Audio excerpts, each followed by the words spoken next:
కేసులో వాళ్ళు కొందరు అత్యాశపడి దుర్మార్గమైనటువంటి మాటలు చెబితే ఆ ఆశపడి కొందరు పోవటం వల్ల మన ప్రభుత్వం లేకుండా పోయింది. ఇక నిరుద్యోగ వృత్తి అంటే బిడ్డలు నెల నెలా 3,000 గడికి ఇచ్చేస్తున్నాడు. ఇక వాళ్ళకి దాదాపు 19-20 మాసాలు అవుతుంది. ఏమి ఇచ్చారు? ₹1 లేదు. 50 సంవత్సరాలు వచ్చేపాటికే మీ అందరికీ పెన్షన్ ఇస్తానని ఆశపెట్టారు. అసలు పెన్షన్ ఎక్కడ ఇచ్చారా బాబు కూటమి ప్రభుత్వ నాయకులు? ఒకసారి గుర్తెరగండి అయ్యా. మీరు పడుకునే సరే ఒకసారి కలలు కనండి. ఆ 50 సంవత్సరాలకి పెన్షన్ ఎలా ఎందుకు ఇవ్వలేదు? ఇవ్వకపోవడం వల్ల మీరు రేపు రాబోయే రోజుల్లో మీరు ఏం సమాధానం చెప్పాలో. అంతేకాదు ఆడబిడ్డలకి ఇంట్లో ఉన్న 18 సంవత్సరాలు నిండిన ప్రతి ఆడబిడ్డకి ఇంటిలో ఎంతమంది ఉంటే అంత నెలకు 1,500, సంవత్సరానికి 18,000 ఎవరికి ఇచ్చారయా అంటే మేము ఇచ్చేసాంగా సూపర్ 6లు. చంద్రబాబు నాయుడు గారు చెబుతాడు, సూపర్ 6లు ఇచ్చేసాం, సూపర్ 7లు ఇచ్చేసాం, ఈ రాష్ట్రాన్ని పరుగులు పెట్టిస్తున్నాం, మాది మంచి ప్రభుత్వం అంటారు. ఇంకా ఆయన పక్కన చుట్టుపక్కల ఉండే నాయకుల గురించి అది మనం మాట్లాడవసలా. ఎందుకంటే అలాంటి దౌర్భాగ్య పరిస్థితుల్లో ఈ రాష్ట్ర ప్రభుత్వం ఉంది. ఈ రోజున రాష్ట్రంలో ప్రతి పల్లెల్లో ప్రతి వీధిలోనూ కూడా మా జగనన్న పుట్టినరోజు, మా జగనన్న జన్మదిన వేడుకలు మేము జరుపుకోవాలి, ఈ రాష్ట్రంలో అరాచక పాలన నశించాలి, మా జగనన్న మా కోసం, ఈ రాష్ట్ర ప్రజల కోసం ఆయన కష్టపడి రోడ్ల మీదకి వస్తున్నాడు. ఆయన కష్టపడి తీసుకొచ్చిన కాలేజీల్లో వీళ్ళు దారదత్తం చేసి ప్రైవేట్ పరం చేసి జేబులు నింపుకుంటానికి చూస్తున్నారు. ఇది ఎక్కడ దుర్మార్గం ఇది అని వాళ్ళ యువత అంతా కూడా రోడ్ల మీదకి వచ్చే పరిస్థితి. చదువులు ఏమైపోతున్నాయి, వాళ్ళ చదువు జీవితాలు ఏమైపోతాయి, ఇవన్నీ కూడా వెరసి మనం తెలుసుకుని గ్రామాల్లో ప్రజలకు కూడా మొన్న ఈ మధ్యన 2 మాసాల్లో వరుసనే 1 కోటి సంతకాల ఉద్యమం, మరి ప్రభుత్వ మెడికల్ కాలేజీల వాళ్ళు చేసిన దుర్మార్గాలన్నీ గ్రామాన ఇంటింటికి మనం తిరిగి సంతకాలు పెట్టుకొస్తే వాళ్ళ ప్రజలకు తెలిసింది.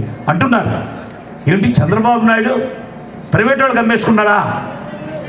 జగన్ బాబు తీసుకొచ్చిన ప్రభుత్వ మెడికల్ కాలేజీ మాకు ఉచితంగా వైద్యం చేసే హాస్పిటల్ని అమ్మేసుకుంటున్నాడా?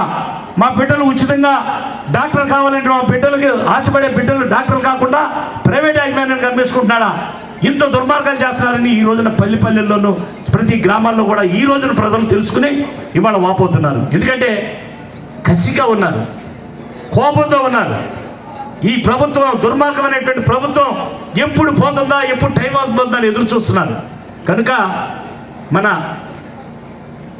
వైఎస్ రాజశేఖర రెడ్డి గారి బిడ్డ అనేటువంటి మన జగన్మోహన్ రెడ్డి గారి జన్మదిన సందర్భంగా మనం అందరం కూడా గ్రామాన ఈ రాష్ట్రంలో కూడా పెద్ద ఎత్తున పండుగ చేసుకుంటే ఈ రోజున కూటమి ప్రభుత్వానికి మతి భ్రమించి కంటి చూపు నోటి మాట కూడా పోయే పరిస్థితి వస్తుంది. ఆ 2 కూడా పోయే రోజు వచ్చింది. ఎందుకో తెలుసా? నిజం చెప్పలేరు, నిజం మాట్లాడలేరు, చూసిన నిజాన్ని చెప్పుకోలేరు. వాళ్ళ కర్మది. ఇది మనం చేసేది ఏం లేదు. వాళ్ళ పాపాలు వాళ్ళు అనుభవించలేదు. రాబో కాలంలో వాళ్ళ పాపాలు మనమేం మాట్లాడవసరం. ఇవాళ వైఎస్ఆర్ కాంగ్రెస్ పార్టీ కార్యకర్త అనేవాళ్ళు, వైఎస్ఆర్ కాంగ్రెస్ పార్టీ కుటుంబ సభ్యుడు ప్రతి ఒక్కరు కూడా నేను ఈరోజు చెప్తున్నా, ప్రశాంతంగా మనం ఉందాం, ప్రశాంతంగా. ఎందుకంటే దేవుడున్నాడు పైన.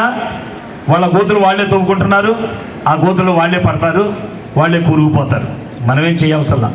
ఎందుకంటే సమాజంలో జరుగుతున్నటువంటి ఈ పాలన వచ్చినప్పటి నుంచి చూస్తున్నాం.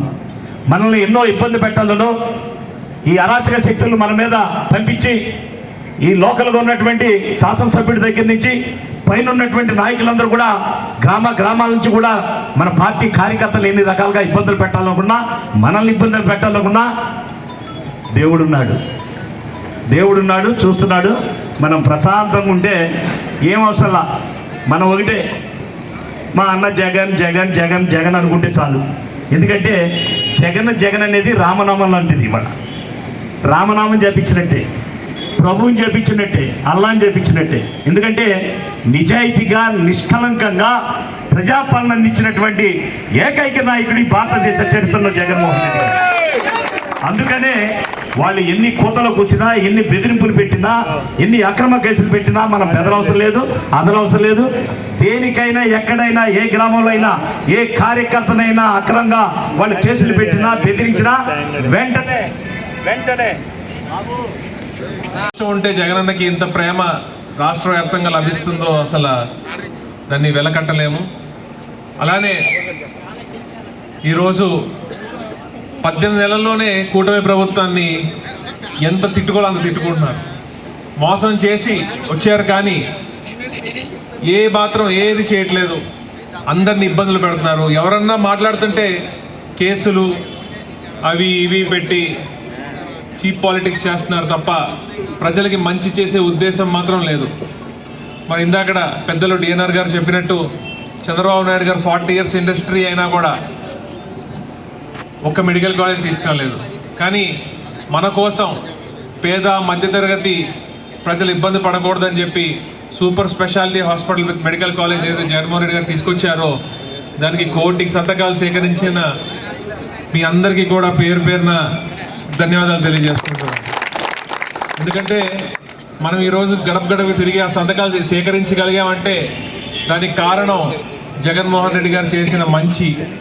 మన ఇప్పుడు ఎక్కడ తిరిగినా కూడా మేము ఇది చేశాము, మేము ఫీజు రియంబర్స్మెంట్ ఇచ్చాము, విద్యా దీవెన ఇచ్చాము, వసతి దీవెన ఇచ్చాము, చెయ్యూది ఇచ్చాము, చేదోడు ఇచ్చాము, ఎన్ని పథకాలు ఇన్ని చేసి కూడా మనం కాల్ రెగ్యులేషన్ తిరుగుతున్నాం అంటే ఆ జగన్మోహన్ రెడ్డి గారి వల్లే.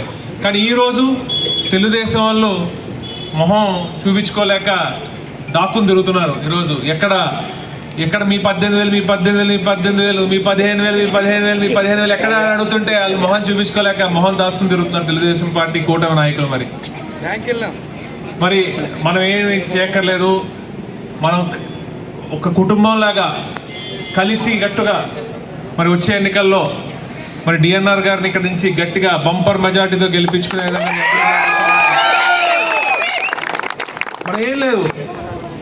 మనం చేసినవి రేపొద్దున జగన్మోహన్ రెడ్డి గారు చేయబోయేవి. ఎందుకంటే మనం జగన్మోహన్ రెడ్డి గారు చెప్పారంటే అది పక్కా చేస్తారని అందరిలో ఆ నమ్మకం ఉంది.